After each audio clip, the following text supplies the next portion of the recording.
This episode is sponsored by Cohesity. Cyber resilience isn't just about getting systems back online. It's about keeping your business operating when disruption strikes. That's the idea behind the Minimum Viable Company, or MVC, a trusted operating core for recovery. Cohesity built the MVC to help organizations identify the essential applications, data, people, and processes required to serve customers, maintain communication, protect revenue, and meet critical obligations. By restoring this trusted operating core first, organizations can reduce downtime, accelerate recovery, and maintain continuity while broader restoration efforts continue. It also provides a clear recovery target, enabling teams to focus resources where they will have the greatest business impact. Learn more at cohesity.com/resilience.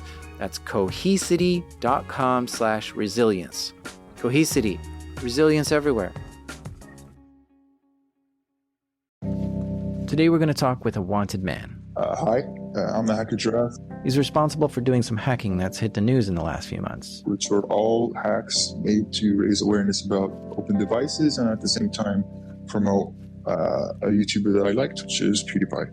Yeah, this is actually quite surreal for me because like just like 3 months ago, I was introduced to your podcast, right?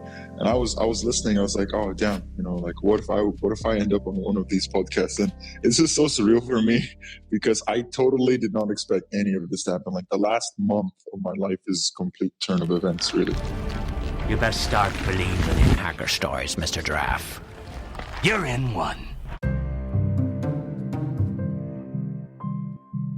These are true stories from the dark side of the internet.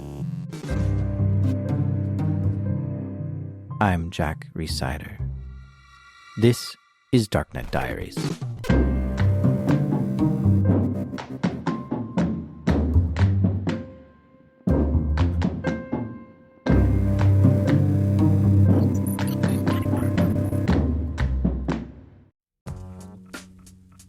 This episode is sponsored by SpyCloud. Everyday stolen identity data like credentials, session cookies, PII, and more flows through criminal underground markets. Most companies don't know what's been exposed until it's too late. For the last decade, SpyCloud has existed for one reason: to disrupt cybercrime and end criminals' ability to profit from stolen data. That mission has never been more urgent. SpyCloud's latest idea has been to recapture darknet data from successful phishes, info-stealer malware, combo lists, and breachers to put it to good use. They transform it into automated identity threat protection using advanced analytics and AI to protect workforce, consumers, and supplier identities from authentication bypass, session hijacking, account takeover, ransomware, and fraud. Don't wait to become the headline. Find out what criminals already know about your organization. Get your free Darknet exposure report at spycloud.com/darknetdiaries. That's spycloud.com/darknetdiaries.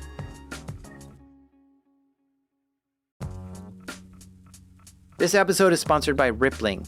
These days, you can chat with AI about almost any business problem, but only Rippling AI is built to solve them. That's because Rippling is the only AI built on your live global workforce data, giving you full visibility into your business and the ability to take action with AI that executes across departments. Say you want to retain top talent. Just ask Rippling, who are my top performers this year, and instantly receive a workforce report highlighting your best employees with supporting data like comp ratios, performance reviews, and engagement metrics. Rippling AI can turn these insights into proposed retention strategies, including a recommended 10% spot bonus for top performers. So don't settle for AI that's all talk. Head to rippling.ai/darknet and get AI that turns insight into action. That's Rippling, spelled RIPPLING. Rippling.ai/darknet. Sign up for your exclusive access today. Just as a quick warning up top here, there are a few cuss words in this episode, so if that's an issue for you, you might want earmuffs. As we listen to our guest tell his story, I want you to try to figure something out. Is he a good guy or a bad guy? An ass or bro? And where exactly did he go wrong? He's not exactly a master hacker, but he's learning. By the time he was in high school, he had an obsession with computers. I had an enthusiasm with technology news and and computer news, and a lot of people didn't seem to share. I always kind of felt out of place because everybody else wants to talk about cars, football, and stuff like that. And I'm just like, no, I don't want to talk about any of that. I just want to talk about computers and, have you seen the latest news and latest tech and, oh, look, somebody hacked, I don't know what, and stuff like that. So I guess that's how it started. And then people actually started saying, oh, here's the hacker. My local nickname kind of between my friends, I was the hacker. I guess that's how it kind of grew on me. You're a hacker, Harry. I'm a what? A hacker. And a thumping good one, I'd wager, once you trade up a little. This was when he was young, though. He was simply known as the hacker among his friends. But he did earn the title of hacker in high school because he was actually hacking into stuff. The school is running Windows XP, just fire up good old Metasploit, just land a couple shells, mess with the teachers and stuff like that. Messing with the teachers by hacking into their machines. What a jerk. But wait, he actually didn't change his grade or didn't steal any files. He didn't dox the whole school's faculty. He had access to this stuff, but instead he just messed with the teachers, like changing their desktop background and stuff. So yeah, it's not cool to hack into the teacher's computer, but it kind of was a harmless prank. He kept learning more about hacking in computers. Being public and you need Wi-Fi, so you just crack open one of the hotspots that are nearby, things like that. It's just really small. Kind of like, it's like the equivalent of party tricks, really, but hacking. You ever go to a place like a hotel or airport, and when you connect to the Wi-Fi there, it asks you to pay to get on the internet? You ever try to figure out a way to get around that and get on the internet without paying? Yeah, that's the kind of stuff the hacker was doing in those days. So years go by of him doing various things like this. He's becoming better at coding, better at computers, better at hacking. But of course, he likes hanging out on Reddit and playing video games too. For those of you who are Redditors, do you think if we look at your favorite subreddits, we'd be able to tell what kind of person you are? I'm personally always hanging out in the podcasting subreddits. And then I like checking out the crappy design subreddit and tech support gore and cable fail. Can you get a sense of who I am through that? These are the hackers' favorite subreddits. The hacking subreddit, well, of course. Programmer humor. Okay, funny IT jokes. I like those too. Humans being bros. Oh yeah, wholesome stories and gifs of people doing nice things. Good. Dank memes. So he likes his memes dank. Okay, to each his own. Made me smile? And again, a nice wholesome subreddit. He also likes the subreddit, I'm going to hell for this. Yeah, these jokes are a little too soon or are unfair, but really funny anyways, making you feel like you might end up going to hell for laughing at it. For instance, there's a joke on there that says, these were Stephen Hawking's last words. Yeah, funny but tasteless. So what can you say about a person who likes all these things at once? Maybe that he's one part computer nerd, one part wholesome, one part dark. And what does this recipe create? And there's one more thing that a hacker also likes. PewDiePie. Right. So PewDiePie is a Swedish YouTuber, he plays games, he makes jokes, and makes me laugh. He's not just some Swedish YouTuber. He's the single most popular YouTuber in the world. In September of last year, 4 months ago, he had 65 million subscribers, which is just phenomenal. I mean, these are bigger numbers than some mass media outlets get, and he's just an independent creator. He's just some goofy guy who posts a lot of memes, internet jokes, and mispronounces a lot of stuff, makes fun of a lot of people, and plays video games. He gets into some trouble sometimes too when he says things that aren't politically correct, which outrages some people, but it only makes his channel bigger when that happens. And in my opinion, I think PewDiePie's content is low quality, and he's sometimes insensitive. If you don't think he's insensitive, then why does he do apology videos sometimes? I mean, listen to this. I'm disappointed in myself because it seems like I've learned nothing from all these past controversies. I'm really sorry if I offended, hurt, or disappointed anyone. I counted 4 apology videos like this where he felt he did an oopsie so bad that he needed to say sorry to millions of people. And yeah, because he's so popular, a lot of people look up to him and are influenced by him. I mean, geez, I just realized I've never put memes in my podcast before, and already this episode has 2 crappy ones. And it must be because I've watched so many of his damn videos that I feel like it's the normal thing to do now.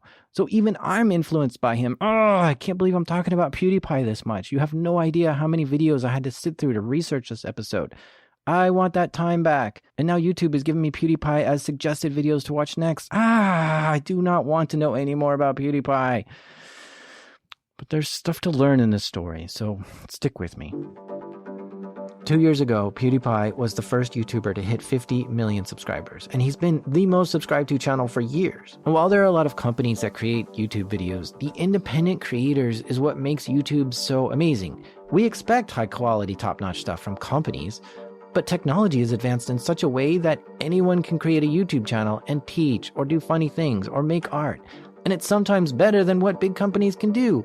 So the YouTube community has always been about the independent creator, fostering them, promoting them, and putting the spotlight on them. But lately, YouTube has been sort of dropping this ball. They've been working more closely with companies to bring in more sponsors and to enforce copyright violations closer. But look, YouTube has 1.8 billion users log in each month. Holy cow, that's a lot of people. And when you have that many people watching and creating and uploading videos, it's impossible to enforce anything effectively. So a lot of YouTubers are being hit with copyright violations or strikes against their channel when they did nothing wrong. I really feel like once something grows to a certain size, you just lose control of it. So the independent creators are being enraged over all this YouTube drama of strikes and accounts being banned for really dumb reasons. For instance, I saw a musician write an original song and then someone else used that song in their video and then did a copyright strike against the original musician saying they stole it from that video. Ridiculous. It's not the YouTube we all grew to love, but there's no other good alternative, so we keep hoping that YouTube changes. Anyways, during the height of all this YouTube drama, PewDiePie posts a video. Another YouTube channel is taking over. That's right.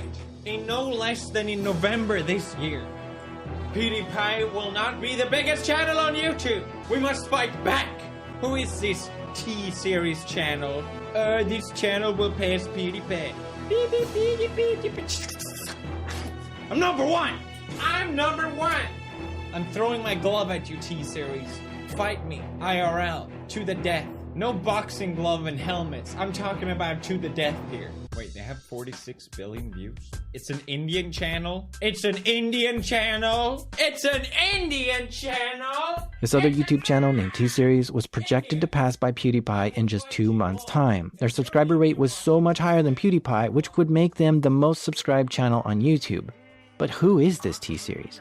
It's a music record label company based in India.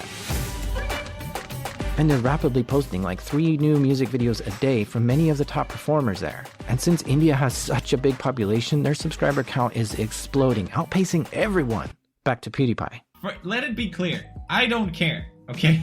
The thing is, I have expressed that I don't want to be the #1 channel on YouTube for a long time, okay? I would prefer if someone else passes me. If T-Series was an actual individual and not a company, I would gladly congratulate them on becoming #1.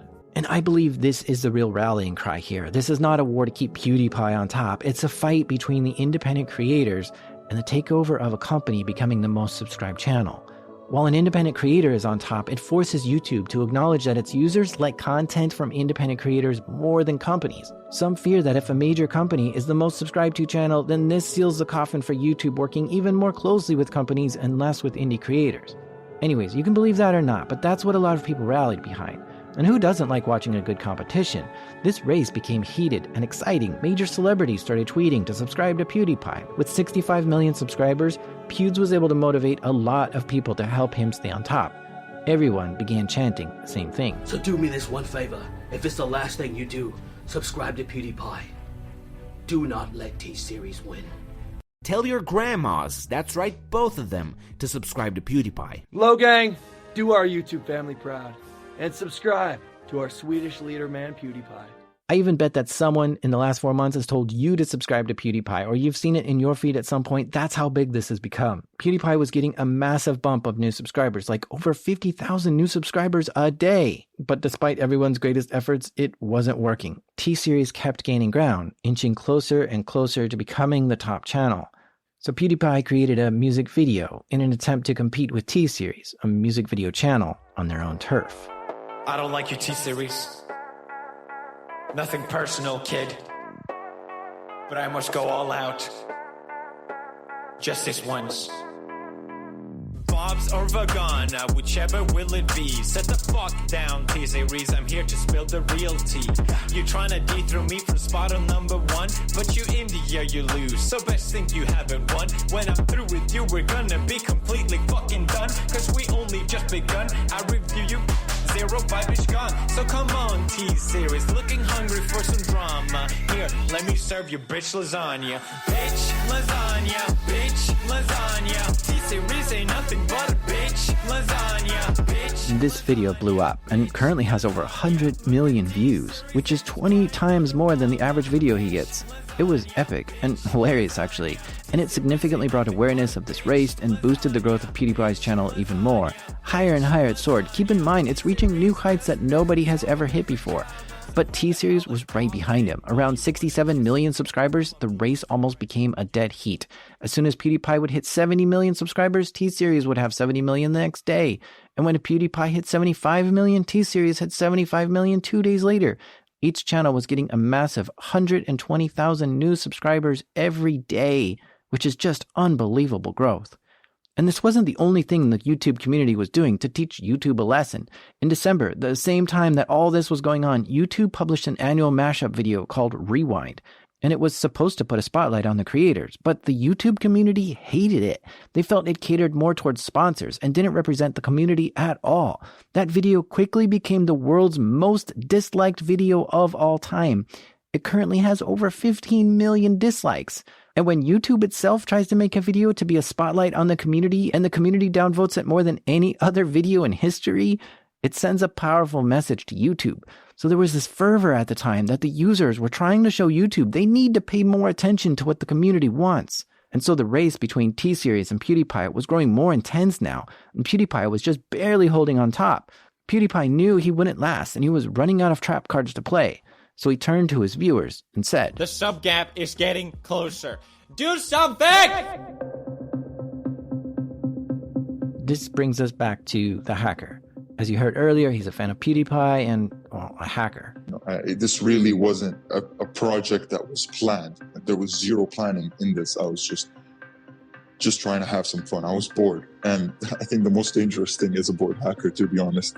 I'm usually lurking around Shodan. It's the search engine for connected devices. Yeah, this is a website that scans the entire internet to see if any well-known ports are open and makes that database searchable for anyone to see. If you go to shodan.io, you can easily find security cameras to watch remotely, telnet ports that are open, and a whole bunch of other stuff that shouldn't be on the internet. Its goal is to help us be aware of how insecure the internet is. And, I'm usually just searching around looking for something to mess with. And I was really looking for, is there a protocol that should never ever be open to the public-facing internet? So while bored one night, he did some research to try to find anything new to look at on Shodan. I came across this article for IT admins. It was like, these protocols should never escape your network. And the thing that caught my attention was the network printer. He found that printers often listen on 3 ports, and if these ports were exposed to the internet, it may mean that someone can print to that machine from anywhere in the world. So he searched Shodan to see if any computers had port 9100 open, 515, and 631. So the total was above 800,000. He was horrified by this. Why in the world are 800,000 printers directly on the internet, ready and listening for anyone in the world to send print commands to it? So he became very interested in this to see if he could do something with these. At that point, I was really messing around. So I wanted to go for the low-hanging fruit. I wanted to go for the easiest thing possible. So the easiest thing to mess around with was the ones open on port 9100, which were around 50,000 in total. This port is easiest to use. There's no authentication or encryption. You simply send your PDF file to the port with the command to print, and the printer will print it.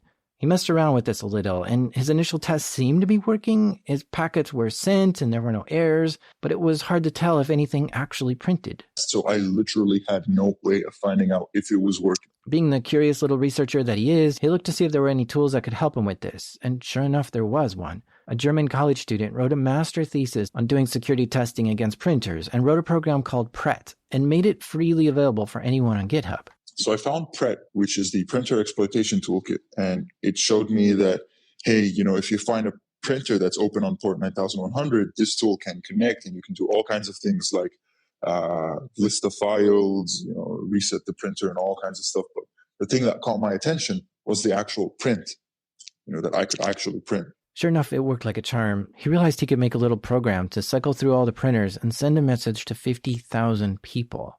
Now I wonder, what would you do in this situation? Let's say you stumbled upon the capability of being able to print any message you wanted to 50,000 printers at once. What do? Do you report it to someone? Who, though? The printer companies? Do you write it up and post it to your social media? I'm genuinely curious what you would do in this situation. So curious that I'm going to take a pause here, drive downtown, and ask people on the streets what they'd do.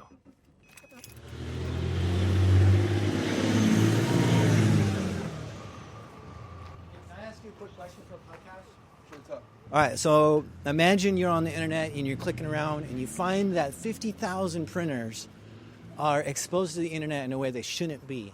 And you have the ability to print whatever you want to 50,000 printers. What would you do in that situation? Would you print something? Would you report it to someone? I honestly don't think that I would care enough to do anything. I would just move on with my day. Oh, I barely have anything I would like to say to 300 people on Facebook, let alone send out a message to 50,000 people. I think it's unethical to use somebody else's equipment without their permission. Maybe I'd put it in the hands of the media. I mean, what else would I print to somebody else's printer other than a message like, secure your damn printer, I would print out with the negative and in with the positive. Despite ethics, I would definitely send all the book manuscripts by Andreas Antonopoulos to them. The manuscripts for his undrafted speeches, and then he has a couple longer ones, one that explains Bitcoin and one that explains Ethereum. So you'd print a 100-page book on everyone's printers? That might be a jerk thing to do, but I think the message is real. Maybe I could just find a shorter summary like the white paper and an explanation of it for Bitcoin and for Ethereum. Knowing as little as I do about the whole thing, probably what I would do from a moral standpoint is I would send something to each one of those printers saying, this is not secure and you probably want to do something about it. However, if they receive an unsolicited message about something like blockchain, they would already be aware of that fact. So would you print something? No. And why not? I think I would not print anything because that seems kind of weird and maybe a misuse of resources. And I really like trees, and that's a lot of paper. So. Well, first, I would print a bunch of obnoxious memes to every printer on there, and then I'd report it. I'd probably request a reward for not hold a hostage or nothing, but just request a reward for turning something in, as long as I got something out of it, Great, thank you for that. You all have a lot of wildly different opinions on what you would do in this situation. So what did that hacker do? He decided to print something. And his primary goal was to make people aware that their printers were vulnerable. But then while doing that, why not help out a YouTuber he likes? He typed up a PDF. It said, "Attention, PewDiePie is in trouble and needs your help to defeat T-Series. Unsubscribe from T-Series and subscribe to PewDiePie." The letter goes on to say, "Smile, the world is a great place. Never mind, it's 2018 and we're all gonna die. Pro tip, your printer is exposed to the internet. Please fix that." At the bottom, it said, "Greetings from your friendly Giraffe." It was just something that just came off the top of my head, really. And I had no intention of actually taking credit for it at all. It was just supposed to be something funny, and then that's it. People forget about it in 3 to 4 days. Now that he had a list of 50,000 IPs in a text file, the Pret tool all set, he just needed to make a simple program to loop through them all and print the PDF. He created a very short bash script to do this. It was 4 IP in the text file, and I provided the text file. That was the first line. And the second line is literally just calling the tool with the IP and print PDF as the command. So it's just one line, and then the third line is just to end a for loop. All it took to do this was 3 lines of code. 3 lines! And to find the 50,000 printers was a simple search for port 9100 that anyone can do on Showdown. I mean, this sounds really easy to do. Yeah, this is quite literally 0 skill required, yeah. And that just makes me think of this. You are without doubt the worst hacker I've ever heard of. But you have heard of me. So now the moment of truth. He's got everything built and is ready to hit print 50,000 printers. He just needs to hit enter. There were 1,000 things going through my mind. Like, is this going to work? Should I even do this? Am I doing this properly? And there was even this programmer voice inside me like, dude, the script is trash. You should just make another one. There was this sense of hesitation because I knew that there was kind of no going back, really. I mean, there technically really was. I could have just stopped the script after 10 printers, but I knew that once it was running, I wouldn't have stopped it. So I did hesitate. That hesitation was for maximum 5 seconds, and then I was like, nope, this is way too cool. Just press enter. His script would connect to one printer at a time, send it a PDF, and tell it to print, and each connection took a while to complete. He would sit there and watch the count go up on how many print jobs he sent. It does provide some output. It just added a couple of statistics. It was like, we've reached IP 500 out of 50,000. Because I could actually tell if a printer printed successfully or if it did fail to connect. And there were some improvements that I was doing on the fly, really. I feel so sorry for the first 500 printers, I'd say, because I've run the script 7 to 8 times, because every time I just be like, oh no, I don't like this, and I change it, and then it just go over the list again. I was also renaming the printer, so on the LCD it would say hacked. Once he finally got the script built the way he wanted it, he let it run. And run it did. It successfully printed to 100 printers, and then 1,000 printers, and then 10,000 printers. And this was taking a long time for it to reach that many printers, hours and hours. He was nervous and excited that it was working. I was seriously just refreshing Twitter, and I typed in, PewDiePie printer, and another tab, printer hack, and another tab, PewDiePie print. It's just completely refreshing, just somebody tweet about this. I want to see if this is working. And the numbers going up, the numbers, like you said, the numbers hitting 10K, it's hitting 20K. Where are the tweets? And I think around halfway is when, around 23 to 22K is when the tweets actually started rolling out. The very first tweet I saw was a woman saying that their local police station printed this paper out of the ticket counter. And I was like, what? I had zero concerns whatsoever about any consequences. I was so into it. I was like, yes, this is working. This is so cool. I gotta tell everybody that this is working. He got up out of his chair and started pacing back and forth in the room, hovering over his computer, texting his friends, telling them what's going on. Everyone was like, yeah, okay, cool, dude. Nobody really showed any big interest, but I was having the time of my life. More people were tweeting about their printer, telling them to subscribe to PewDiePie. Just left it running. It honestly took around 24 to 28 hours to actually complete the full 50,000 IPs. But this was so exciting for him that he didn't sleep or get to any of the real life stuff he needed to do that day. I completely forgot about any work that I had to do. I was so pulled into this. I was like, this is working. And as you said, I'm pacing back and forth. And I'm like, this is crazy. How is this actually happening? This is so simple. I couldn't believe how simple this was. Because that's the thing. Exactly like you said, it requires zero skill. And so it completely blew my mind that this was actually working and that the number was actually hitting something pretty close to 50,000. And I was like, no way, there's no way this is actually happening. There was a mix of the rush. I was like, oh, I am going to be so famous. I need to make a Twitter account and I need to get behind this.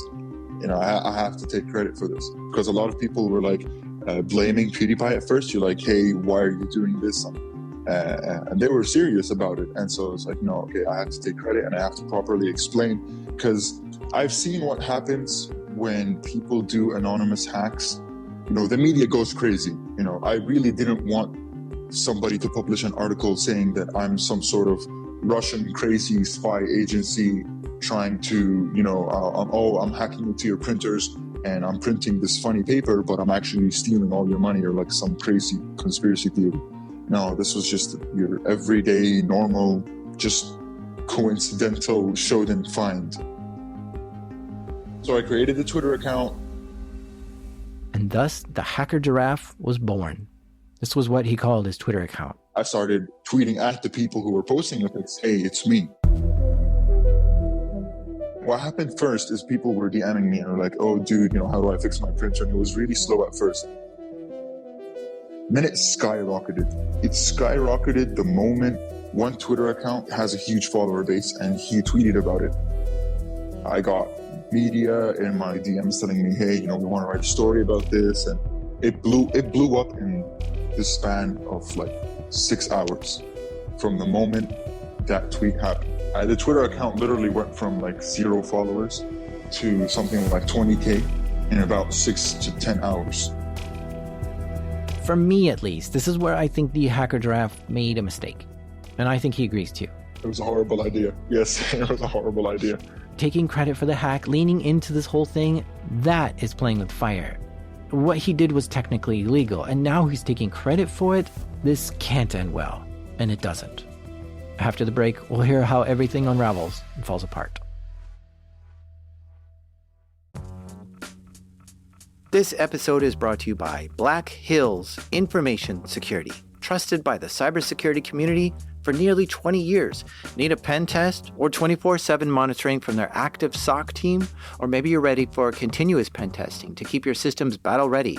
Black Hills InfoSec can take care of it all. And if you want to learn how they do it, check out Anti-Siphon Training. It's built for people who really want to hone their skills, from SOC analyst tools and methodologies to setting traps and running deception operations. AI is changing cybersecurity right now. Defenders use it, attackers use it, and that's why Anti-Siphon Training is hosting their free AI Security Summit on August 14th. Join experienced practitioners as they share practical lessons, real-world experiences, and insights into how AI is changing cybersecurity. And because you're one of my listeners, they've got a little something extra waiting for you at blackhillsinfosec.com/darknet. The website you need to go to is blackhillsinfosec.com/darknet.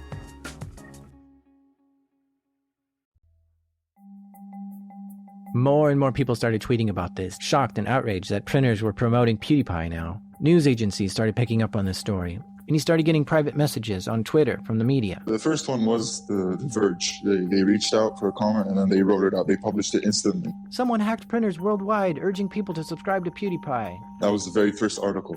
Hacker Giraffe's popularity grew quickly. More and more news agencies started publishing stories about these printers. I was drowning in DMs. And so I think a lot of media sources couldn't actually reach out for a comment, and they just started rolling out their own articles.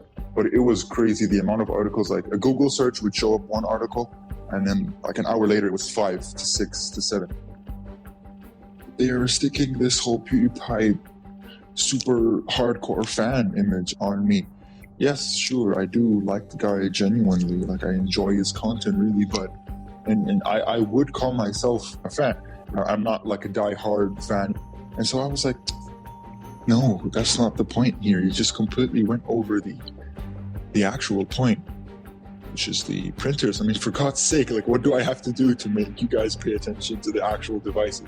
This newfound status he had was intoxicating. It was, I was just baffled. I was completely baffled. I was like, this is insane. And again, just pacing around my house, like, this is crazy, calling out my friends and be like, there's an article about me. Because I was just like every other normal person, really. I wasn't popular, I wasn't anything, just your average person, really. Just maximum like 50 followers on Twitter or something, and it was such a new experience. Like if I said something on Twitter, people instantly like responded, and there was this whole audience, and it was complete euphoria, really. Needless to say, that night, the Hacker Giraffe did not sleep at all. He kept tweeting that he's going to sleep, but then he'd just come right back online. There was no sleep. I was so pulled into that Twitter account. I was, no joke, every 5 minutes I had to open and tweet something, or just check my notifications, check the replies, check the DMs. The rush of popularity completely overwhelmed me. And literally every 5 minutes, I open my phone and I look at the Twitter account. I'm like, okay, anything new? Should I tweet something? Do I say something funny? Do I try to pull off, oh, look at me, I'm the greatest hacker alive, stuff like that. I kept saying, okay, I'm logging off. Good night, guys. And then I'm like, all right, I'm back. Here I am. Here's another tweet. After waiting 24 hours for all the 50,000 printers to print, and then spending another long time on Twitter basking in his newfound popularity, the hacker Giraffe finally crashed and fell asleep. By this time, the news had spread even further and wider. The story ran on all these sites: The Verge, ZDNet, Forbes, The Hacker News, Threat Post, Wired, Engadget, NBC, Vice News, The Register, and IGN published the story. Not to mention the dozens of smaller news agencies and YouTube channels that also talked about it. This was seemingly huge. And that's what amazes me about this story. This is a lot of coverage for such a simple hack. I mean, there's some big breaches that come out, but only make it onto a couple news sites and really aren't talked about that much. So I wonder why this one was so popular. Well, that's the secret. It was the PewDiePie thing.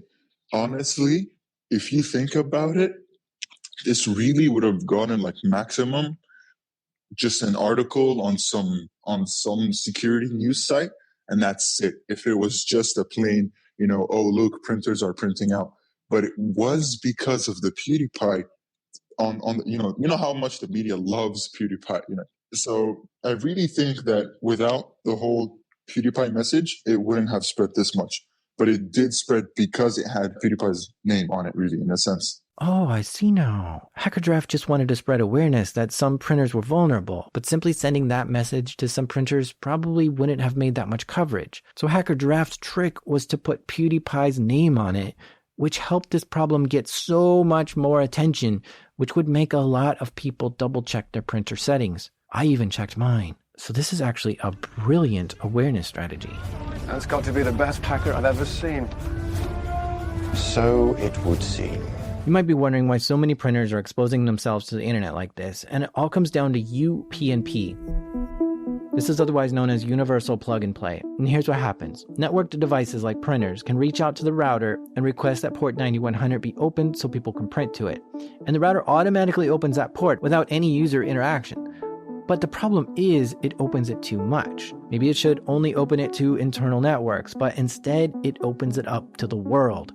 So it's a technology that's in many home routers to help make your life easier. And it does. There are a lot of devices in our homes that need people to connect to it, so having UPnP automatically configure this stuff can be helpful. Things like Chromecast, gaming consoles, Wi-Fi hotspots, and printers all need connections to it, and the router needs to permit those connections. But these printers that Hacker Giraffe found were all likely exposed to the internet because either the printer asked for too much to be opened, or the router opened too much automatically. So who's responsible for fixing this? The printer makers? I guess. The router makers? Yeah, them too. But what about the users who could have configured this properly but didn't? It's a combination of all these things, and we all just want our tech to work when we buy it. And this is what happens when we expect stuff to work right out of the box. It works too well and opens you up to more serious problems. So let's take this lesson from Hacker Giraffe and all go check your UPnP settings on your home router. I've completely disabled that setting on mine. When Hacker Giraffe woke up, he went right back to Twitter, again in euphoria for being so popular and seeing his work get so much coverage. He's actually published security research before, but only 4 people read it. Now he's got thousands, no, millions of people noticing the vulnerabilities that he's found and exposed. He really did want people to fix their printers, and he was happy to see so many people talking about it. And I followed up with a few people who tweeted that their printers were hacked, and they all told me they fixed it right away. But most of the conversations were about PewDiePie, and somewhat ignoring the UPnP issue altogether, kind of assuming the hacker did something elite or magical and didn't even bother checking their home printers. Hacker Giraffe tried to use his newfound popularity to guide the conversations back to how to secure your own systems and to teach people about security. He started doing a live stream to teach people. When I did the very first audio live stream, people were jumping in and people were commenting on it live. And I was like, oh, I love this. This is so much fun. That first day kind of sparked me to make more accounts, so now there was a Patreon, now there was a Discord, now there was a Reddit account, and all kinds of fun, really. He started thinking maybe this could be his life now. He was attending college at the time, but this hacking incident was way more exciting than thinking about class right now. But neglecting his classwork caused a lot of problems. Yes, I'm just going to give you a very big yes. I'd be like ignoring the things I had to do in college was the biggest mistake probably. I really did suffer a blowback from it, and but at that time I really didn't care. it felt like, oh, my whole life is set out for me. I'm going to be so famous, and I'm just going to live off doing more of these, doing research publicly and all this kind of stuff. And I was living this insane fantasy where I was going to be the king of the world, and at the time, the Twitter account just kept fueling that fantasy, and more articles came out. And it just kept fueling that fantasy. This voice of consequence in my mind was just completely crushed by, dude, look how many followers I'm getting, look how many people are tweeting at me, and look at all the articles. And I was on a rush for, I think, about 3 to 4 days. And I guess it kind of calmed down after that. Really just started calming down after like 3 to 4 days, maybe even a week. A lot of people were blaming PewDiePie, so he became aware of this hack too. He followed me on Twitter and he mentioned me on Twitter, and then his editor, Brad, came up and told me that you're going to be in the next video, and I was completely losing my mind. I was like, dude, no way. Can you believe this? Someone hacked printers worldwide, urging people to subscribe to PewDiePie. Thank you, printers. Very cool. See, this is what I'm talking about. Even printers are doing their part. The message was basically printed and told people to, number 1, unsubscribe from T-Series. Number 2, subscribe to PewDiePie. Pro tip, your printer is exposed to the internet. Please fix that. Greetings from a friendly Giraffe. So this was made by the hacker Giraffe. This was getting more media attention than anything I've seen in recent memory, revolving me at least. It was featured on a ton of different media websites, IGN, Wired. I love this one because it says, printers were exploited for PewDiePie propaganda. So obviously this raises awareness because a lot of people's printers could easily be exploited and actually cause damage, The Giraffe said that he could have targeted more, but decided not to. And he also mentioned that I killed 2 birds with 1 stone. Raised awareness for this issue and helped PewDiePie get a slight edge. That's what I need. That's what I'm talking about. All this support to keep me on top is so funny. I love it. Please keep it up. Just don't do anything illegal, okay? Because that will look bad on me. That's the only reason. And hearing him talk about me raising awareness, he said all kinds of nice things like, oh, he's doing this to raise awareness. It's this great job. Your printers are exposed. You should fix it. It was, honestly, it was cool. I mean, it's just the best way to describe it. It was cool. You might think that remotely printing to a printer is not that big of a deal and it's not that impressive of a hack. But consider this, the Printer Exploitation Toolkit, or PET, has more options than just printing. Historically, I've discovered that printers are very insecure. They're usually left with default passwords. They often act as mail relays and DNS relays, which opens them up to abuse. And they sometimes store a copy of all the files that were printed in its internal hard drive. And I even was at a talk at DEF CON once where they demonstrated how you can send a malicious PDF to a printer and get command line access to the printer. Yeah, and Print actually did that. Print would generate malicious PDFs for you, and you could actually get terminal access onto the printer. You could legitimately change files, download files, run commands. You could do whatever you wanted. Like you said, you could gain access to the thing. So you could this printer could legitimately be a gateway into the actual inner network in a sense. You could actually use it as a proxy or VPN of sorts to actually jump into a network. Or even worse, you could write your own botnet and just infect all these printers with that botnet, and really you'd have 100,000 bots at your disposal. So this attack could be much more serious than simply printing something like this. And it's an issue that deserves more awareness and more people looking into the problem. And after a few days of basking in his newfound popularity, the hacker Giraffe was seeing another guy copying him and hacking printers too. And their name was User. I accused him of being a copycat. I reached out to him and I was like, hey dude, you're copying what I'm doing. Don't do that, it's not cool. And then we kind of discussed through DMs, and we came to the conclusion that this guy actually knew what he was doing. He was basically doing the same idea, but executing it way differently. So I'm like, hey dude, that's pretty cool, your stuff. And so we came together after seeing, a few articles came out, and then nobody really did anything about it. And so we were like, okay, we have the rest of the 800,000 printers. We have 2 other protocols that we haven't really tested. Let's go for it. And so this is when I wrote the actual code for the other protocols. And we ran it, and we hit the full 800,000 IP addresses, like the whole thing. So we went through the full 800,000 with the same message again. It was the same message, just altered a bit differently, this time with our actual Twitter handles, me and user. That's when the BBC article came about. That was the first actual major news source to cover it. Again, this brought his popularity even higher still. Thousands more people were following him now. It was again that renewed sense of euphoria, like, oh yeah, this is happening again. There was this feeling that, like, oh no, my popularity is kind of dying, and people, it's kind of stale on my Twitter right now, because, it's been like a week, and I haven't really done anything. So like, okay, we got to fix this. This whole sense of loneliness was creeping back in again. That like, oh, I'm just going to be like forgotten now. And so there was that hidden incentive that I guess I kind of lied to myself, and I said, oh, no, this is not for popularity. This is totally, like, oh yeah, people secure printers, whatever. But the higher his online euphoria was, the lower his excitement was for real life, which gave him depression. The real life compared to this online persona was exactly as you said. It was such a depressing comparison. You're like, oh, like I have to go back to my normal life now, where just going to be like this one person all by himself, just doing stuff and hoping to achieve something.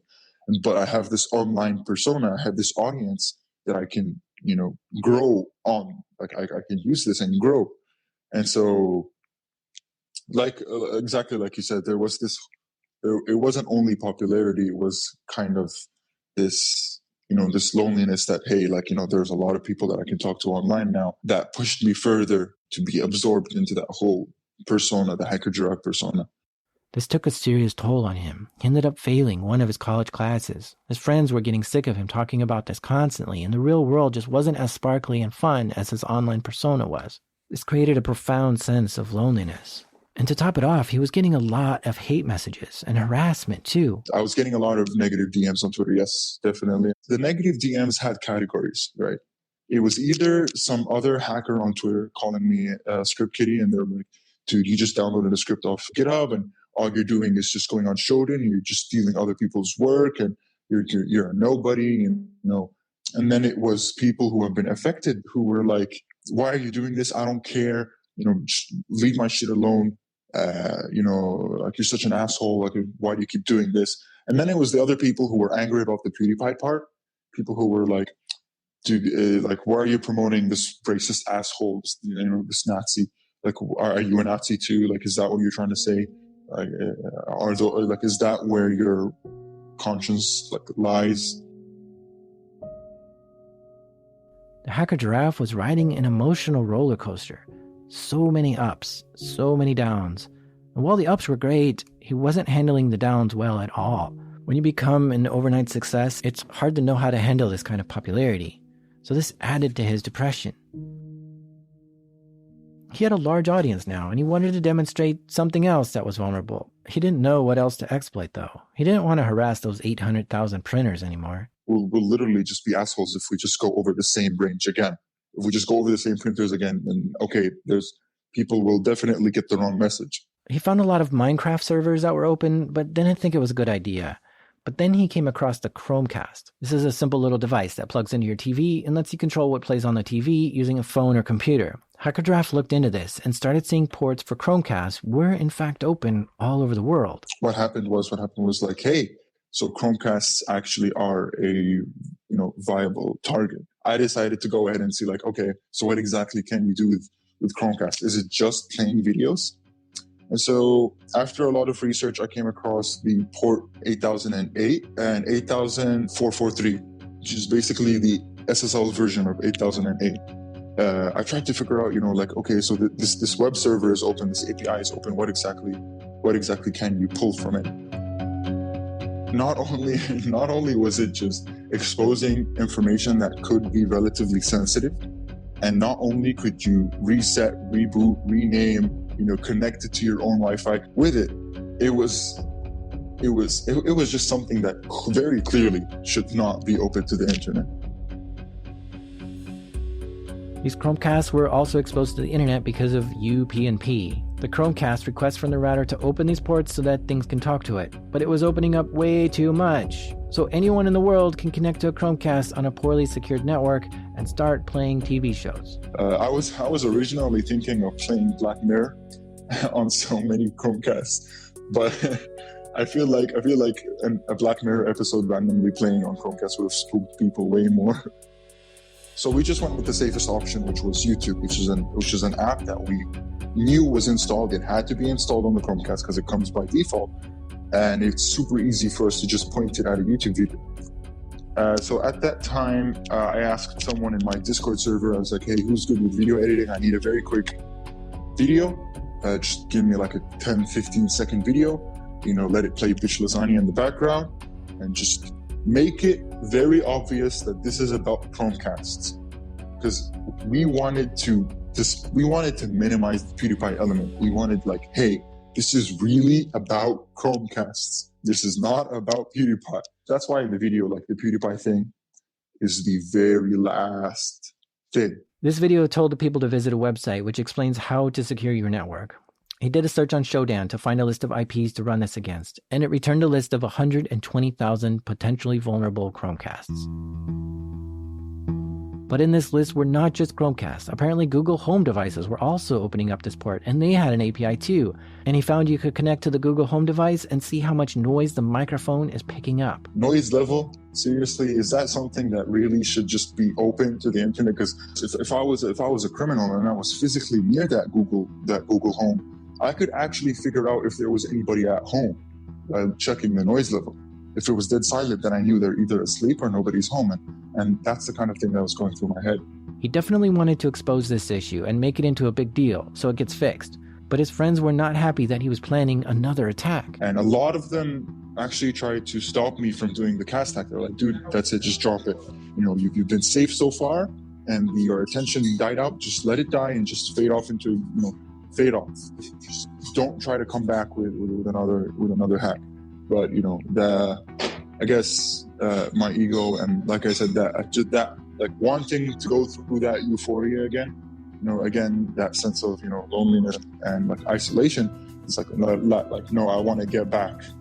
I have to do another thing. And so there was more hesitation. There was much more hesitation this time. And so the other voice won eventually, like the voice of just go with it, won. So him and User had everything ready, the list of 120,000 vulnerable Chromecasts, the video, the script, and he even built a website with live statistics of the hack. He tweeted that Chromecasts were next. He got on his Discord chat room and told everyone to get ready. And there was even a countdown to when it would start. Everybody was like in the server. They were like, all right, 3, 2, 1, launch. The script started going through the list of IPs playing the YouTube video. Hundreds of Chromecasts not only were playing the video, but also the device was being renamed. The live website was displaying the number of devices rising higher and higher. Soon thousands of Chromecasts had played the video, but all of a sudden the number stopped rising. 5 minutes or 5 to 10 minutes into our attack, Google actually disabled the ability to play YouTube videos over their HTTP API. It was just completely like you couldn't. Google had somehow gotten word that this was going on, and they issued an emergency patch to all Chromecasts in the middle of this hack. They removed the ability to play YouTube videos over the API. This stopped the whole operation. But I quickly started researching, like, what are other alternate ways? Because my Chromecast was still working. I could still send it YouTube videos. So there must be something else going on. So I found out another port 8009, which uses Google's own protocol. And so I started reading up on that. I was under so much pressure because the number of Chromecasts being forced to play the video is not going up because they're not playing the video anymore. So I quickly modified the script, and I was like, okay, I found a library that lets me talk to this port 8009. I plugged it into the script, and I restarted it. After switching to this port, the whole thing was working again, and the numbers were rising again. The video was now playing on 10,000 Chromecasts, then 20,000 Chromecasts, 30, 40, 50, 60,000 Chromecasts were all playing the video, explaining how your Chromecast was vulnerable. And to do that many only took about an hour. And so when we were almost done, when there was like around 10,000 Chromecasts left, they removed the YouTube video. Google can do this because they own YouTube. So within an hour of the attack being launched, the video had been removed by them. They gave me a strike. They gave me a full strike. They were like, hey, we're clearly pissed. Don't do this. And so I was like, okay, whatever. You know, I'm just there's just 10,000 left. I'm just going to rename them and just call it a day. In total, he was able to play the video on 65,000 Chromecasts and renamed another 8,000 of them to say, subscribe to PewDiePie. This again hit many news cycles, which gave him thousands of more followers on Twitter and more patrons and more attention. But at the same time, it gave him a lot more haters. There were death threats, and people were like, I'm going to dedicate my life to finding out where you are, who you are, and you know, and come and get you. And a lot of people were like, oh, I'm gonna make sure that, you know, you get in trouble for this. And so that was slowly adding onto this background voice that was screaming like, you're gonna get yourself in trouble. A few days after the cast hack, he was on his Discord chat server, and someone sent him a private message. Who told me that, hey, you know, the FBI is building a case against you. You gotta go dark. Like, just stop this right now. At that point, it really didn't matter how much evidence they provided, because they didn't really provide any evidence. They just said it, but it just set off, like, all of a sudden this voice of, you're gonna get in trouble, was so amplified. It was such a contrast. Like, I was 1 second I'm just living my life and I'm happy and everything, and then the next second I'm in full panic attack mode. This gave him a severe panic attack. All of a sudden, all the fear and worry that was in the back of his head was all he could think about. The idea of FBI agents visiting him particularly scared him. He thought the worst that would happen is to be banned from Twitter or something, and he hadn't really thought about law enforcement coming after him. But something about this private message made it all too real of a possibility. He quickly started deleting everything he could, removing all evidence of everything. He deleted his Reddit account, all his tweets. He deleted his Discord server and his Discord account. He deleted the Patreon page and the PayPal address linked to it, and he wiped everything on his hard drives too. And he went onto Twitter to post goodbye to everyone. He said, I'm sorry for everyone, and like, I'm sorry for everything I did. I don't plan on coming back, and please don't copy me. Please don't do what I did. It is not worth it, you know, and I can't take this anymore. And I typed up that whole paste bin kind of goodbye message, and I posted it. He then took down his Twitter account and went completely dark. Just like that, he was gone. There was nothing left. And I just sat there, you know, like by myself, just like trying to calm myself down. I stopped checking the internet and I was like, all right, I just need to calm down. It's going to be okay. A lot of people, my friends especially, you know, they were calling me and they're like, dude, we saw what happened to your Twitter. Like, are you okay and everything? And it took a day for me to like calm down from the panic attack, because I was just completely irresponsive from like everyone. Anybody who tried to talk to me just received the same statement over and over, like, oh, I'm in trouble, I'm going to get caught, you know, they're coming after me, and I've done such a big mistake, and this was never worth it.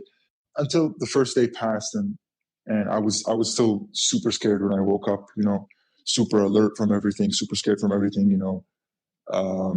And I went into like this extreme state of depression. And I was reading the articles roll out saying that, you know, like, oh, you know, Hacker Giraffe quits. You know, people calling me a coward for backing out. People saying, oh, look, that's what you get. That's what you deserve. And the worst thing is that people couldn't reach out for a comment, right? So they just had to come up with their own story and own reason why everything happened. Hacker Giraffe spent almost 2 weeks in this severe depression, isolating himself in his room, trying to ignore the whole thing as hard as he could. After some time, he finally calmed down from all this. And, you know, I can go out. And I actually did go out, you know, for the first time in like 2 weeks. And it was kind of like, hey, I'm on the road to recovery right now. So, yeah.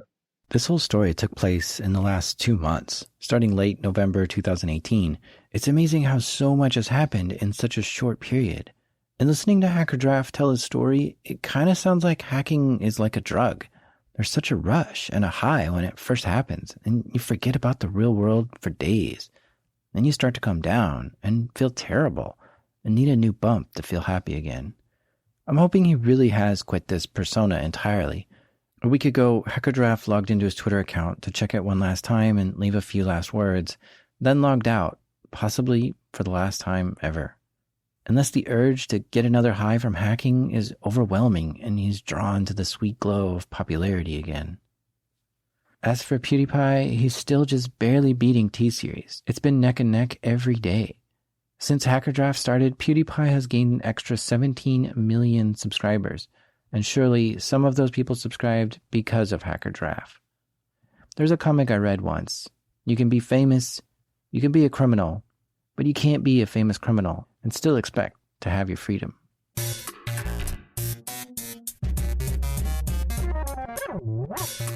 You've been listening to Darknet Diaries. Thanks to the Hacker Giraffe for giving us the whole story. For show notes and links, check out darknetdiaries.com.